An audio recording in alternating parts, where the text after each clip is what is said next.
तो चलो भाई मिठाई खाते हैं। जाओ मिठाई आओ।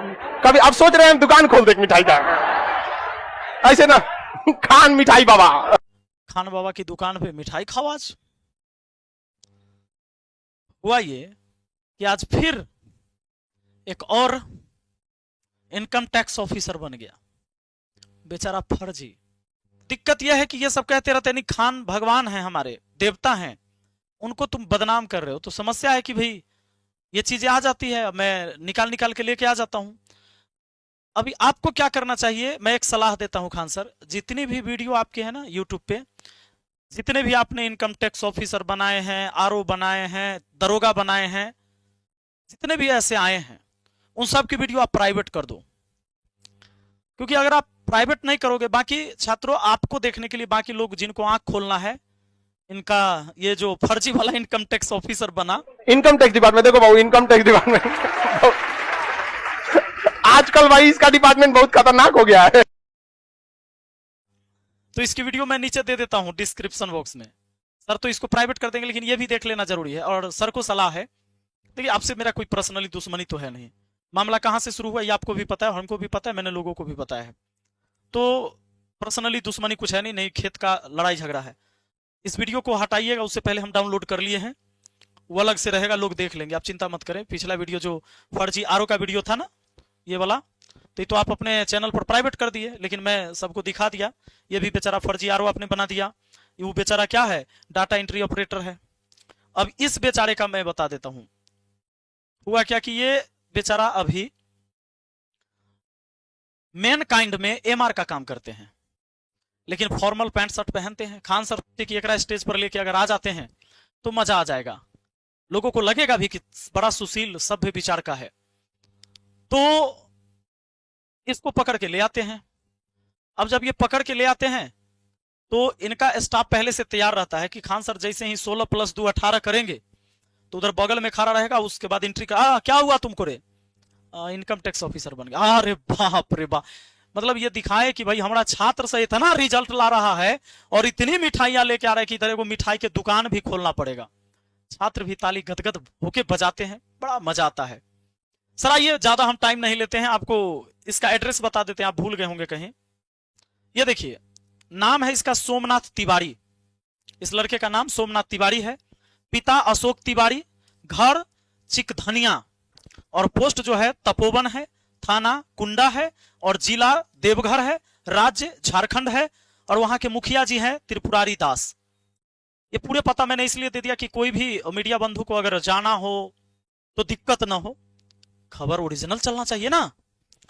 लेकिन मैं एक चीज पूछना चाहता हूं खान सर, इतनी बड़ी पीआर टीम आपने लगा दिया है, इस सब बात ध्यान रखने के लिए विपिन सर के ऊपर, ये कितना बड़ा गधा सब है, सबके पीछे कहला आप लाखों करोड़ों रुपए खर्च कर रहे हैं। बताइए तो पीआर टीम क्या करता है सर। आज उसको सबको एक रूम में बुलाकर बढ़िया से उसकी क्लास लगाइए, क्या करता है इतना दिन से। सब इन बात क्या है पता है सर,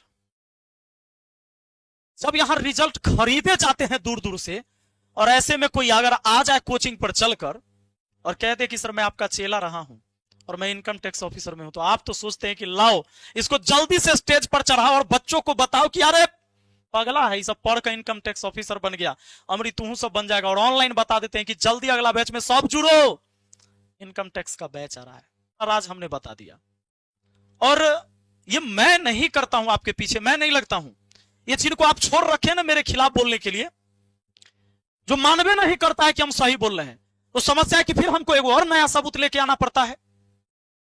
हमको तरस आता है आप पर, सच बता रहे हैं, तरस आता है। हमारी इतनी लंबी मित्रता रही है, भले ही हम 4-5 बार ही फेस टू फेस मिले हैं, तरस तो आता है, लेकिन हंसी भी आता है। और तरस सबसे ज्यादा उस छात्रों पर आता है जो बैठकर, क्योंकि आपके भोलेपन का शिकार तो कोई भी हो सकता है। सब मुझे यह पता चला कि आपके अंदर इतनी अहंकार भर गई ना सर, तो दिक्कत हुआ हमें। दिक्कत क्यों हुआ आप जानते हैं, ये फर्जी आरओ तो आपने बनाइए दिया, बेचारा कंप्यूटर ऑपरेटर है बेचारा, और वो भी प्राइवेट से, और इसको आपने आरओ बना दिया, करोड़ों रुपया का उगाही कर दिया इस सबसे इधर उधर से ले लेके, गाड़ी में एगो बोर्ड फर्जी लगा के आपका वीडियो दिखा के। दिक्कत कहां हुआ जानते हैं, दिक्कत हमको वहां हुआ जब आपने इतना सारा झूठ बोल दिया, सिर्फ झूठ बोल दिया, आप केबीसी में जाते हैं, कौन बनेगा करोड़पति में आप जाते हैं, केबीसी में जाके अमिताभ बच्चन जी को कहते हैं कि मेरे ऊपर बम चला दिया। बेचारे आश्चर्य करते हैं, क्यों? तो कहते हैं कि हम इतना ना सस्ता पढ़ाते हैं और इतना ज्यादा रिजल्ट आता है ना, इसीलिए कोचिंग माफिया सब हमारे ऊपर बम चला देता है। बिहार के शिक्षा को आपने कलंकित कर दिया सर। हमको दिक्कत यहां से हो गया कि बिहार को बदनाम नहीं करना चाहिए था आपको। आपने पढ़ाया, आपने लाखों फैन फॉलोअर बनाए, लेकिन सबको गिराकर बनाया, ये अच्छा बात नहीं है। एक बड़े शिक्षक का काम यह होना चाहिए था कि शिक्षा को इतना स्वस्थ और हेल्दी बना दे कि इसमें पढ़ाने वाला हर टीचर एक दूसरे का सम्मान करे, और बड़े लोगों से लोग सीखता है।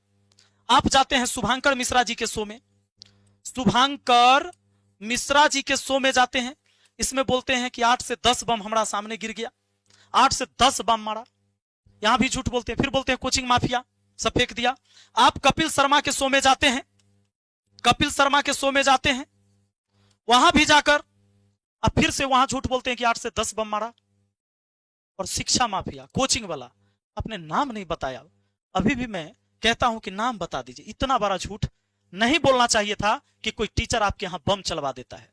बम चलने का कारण आपको पता है? एक आध बम चलता है जो आपके यहां चला भी था, जो चंदा लेने के लिए जो पूजा करता है वो। लेकिन आप सोचे कि छात्रावास में कोई लड़का अगर यहां बम चला रहे थे, इसका नाम हम पूरे इंटरनेशनल लेवल पर लेंगे, मुझे क्या फायदा होगा? तो फायदा तो इससे होगा कि बोल देंगे कोचिंग वाला सब हमसे जलता है, इतना ना रिजल्ट देते हैं, इतना ना अच्छा पढ़ाते हैं, इतना कम फीस में पढ़ाते हैं कि हमारा बम चला देता है, इससे बच्चा टूट कर आपके यहां जाए। ऐसा खेल न खेलिए। ये झूठ बोले ना, यहां दिक्कत हुआ। इससे सबसे बड़का झूठ, ये झूठ तो चलते रहा आपका, ये तो तब से हम देख रहे हैं। लेकिन आज जब आप इस मुद्दे में झूठ बोल दिए, जब रोशन सर और आपका विवाद हुआ, दोनों तरफ से गलतियां हुई थी, लेकिन इसमें जितना बार आप झूठ बोल दिए, एक जिंदगी अब नहीं है। आपने कह दिया 8 से 10 राउंड गोली। फिर से, चूंकि आप तो 2019 से लगातार आप झूठ पर झूठ बोले जा रहे थे, यह आदत था आपको कि 2026 में, चूंकि इस समय यहां से 2019 से खाली बम का प्रचार आप कर रहे थे, 8 से 10 बम का लगातार आप प्रचार करते रहे। अब 2026 में आकर 8 से 10 राउंड गोली की बात आपने कर दिया। सर, 8 से 10 राउंड गोली चली, 8 से 10 राउंड की गोली जो आप चलवा दिए ना सर, और कह दिए हम अपने आंख से देखे हैं, और चलाया आपका गार्ड, और आपने कहा कि मेरे ऊपर गोली चला दिया कोचिंग पर, इसीलिए कि फिर सस्ता हम पढ़ाते हैं, ज्यादा रिजल्ट देते हैं, इसीलिए। सर, ऐसे बदनाम आपने बिहार की शिक्षा को कर दिया ना पूरे देश में, हम उम्मीद नहीं कर रहे थे। अब मुझे ये लगा ना, अब मुझे रोकना चाहिए। और मैं बताऊं, इन लोगों का प्लान मेरा लंबा नहीं था। अच्छा देखिए, इस झगड़ा में अंत में हमने ये भी कहा, मैंने ये भी बोला था सर कि आप दोनों की लड़ाई में छात्र को लाभ कभी नहीं मिलेगा, लेकिन आपने ना रिस्पॉन्स लेना उचित नहीं समझा। हमरा से जो इंटरव्यू लेता था ना पत्रकार, ओकरा कॉल करके आप पूछते थे कि विपिन सर कैमरा के पीछे और क्या बोल रहे थे, लेकिन आप रिस्पॉन्स नहीं लिए, आप मैटर को खत्म नहीं करना चाहे। और शनिवार को आपने देखा प्रिंस का कैसे हत्या हुई, तो जांच का विषय है, किसका हाथ है नहीं है। लेकिन अगर आप फ्राइडे को, जिस दिन मैंने कहा उस दिन वापस आप ले लेते केस, रोशन आनंद सर जेल से आ जाते, दोनों भाई की बातचीत हो जाती, शायद ये नौबत नहीं होता सर। आपने इतनी बड़ी गलती की है, फिर भी आप इस गलती को सुधारने के बजाय आपने संडे को एक वीडियो तो बनाया लोगों को दिखाने के लिए कि मुझे बहुत दुख है, लेकिन आपने किया क्या? सोमवार को फिर से कोर्ट में वकील दूगो खड़ा कर दिया कि रोशन आनंद को जेल से बाहर नहीं आना चाहिए।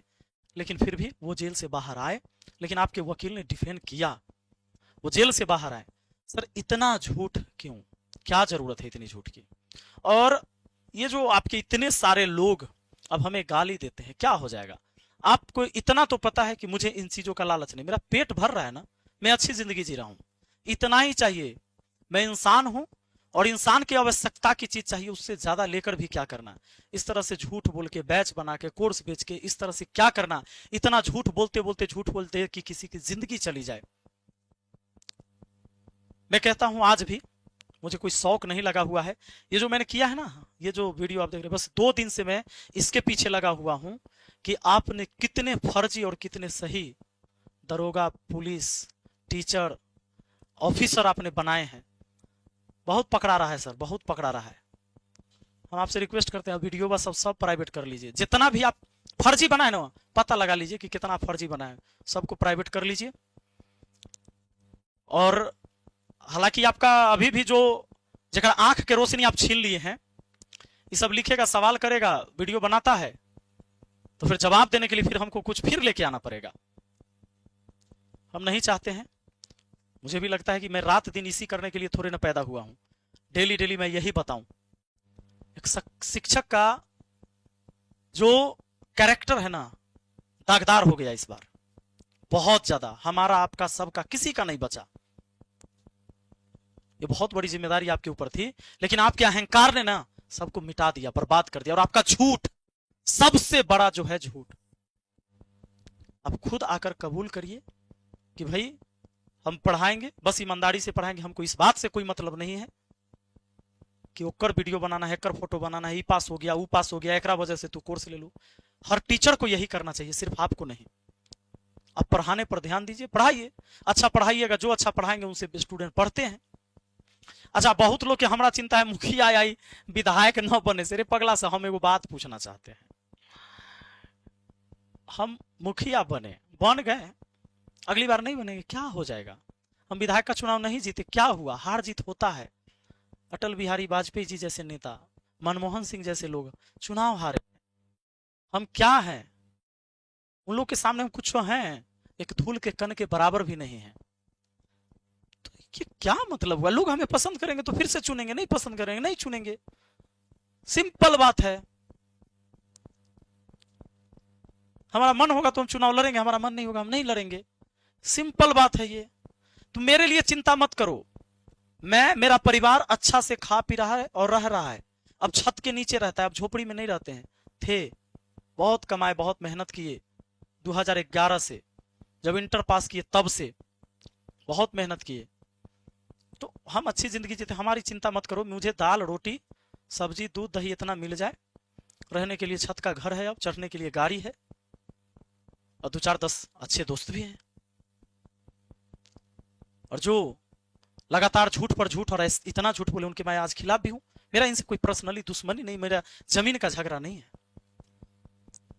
सर आप इसको मानिए, आपने इतनी सारी झूठ बोला, अब बोलो कि मैं झूठ नहीं बोलूंगा और मैं पढ़ाने पर ध्यान दूंगा। पढ़ाइए। और बाकी प्रिंस यादव को तो न्याय कोर्ट देगी ही। जांच का विषय है, जांच होगा, जो दोषी होंगे उनको कड़ा से कड़ा सजा मिलना भी चाहिए।